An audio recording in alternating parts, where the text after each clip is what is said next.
Banban's Cotton. Habang naglalaro si Banban sa sala, may inabot sa kanya ang mommy niya. Isang maliit na pot ng tumutubong halaman. Anak, pag inalagaan mo mabuti ang halaman na to, makikita mo isang flower na magbo-bloom. Si Banbans ay na-excite.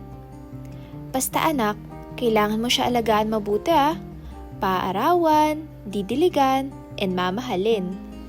Opo, Mami. Ang pangalan mo ay... Cotton. Kasi ikaw ay bulak. Lak. Diniligan ni Banban si Cotton at pinaarawan sa bintana.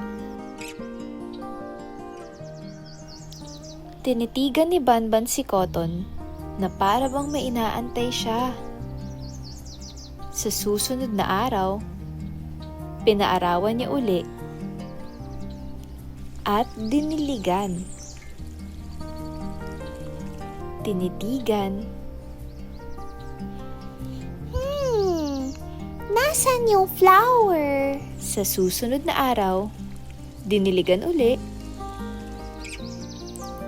at pinaarawan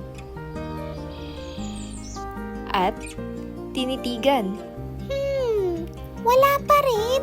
The next day, pinaarawan uli, diniligan at tinitigan.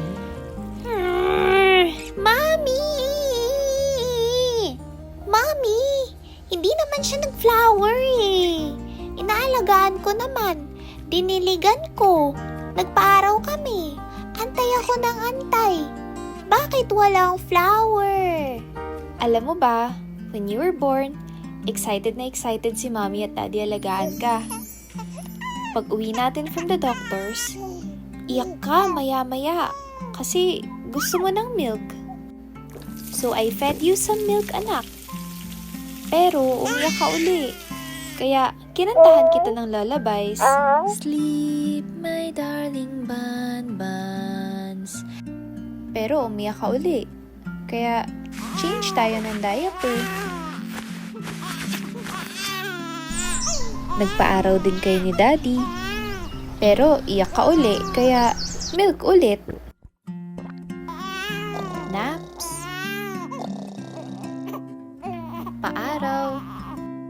Cuddles. Baths. Iiyak ulit.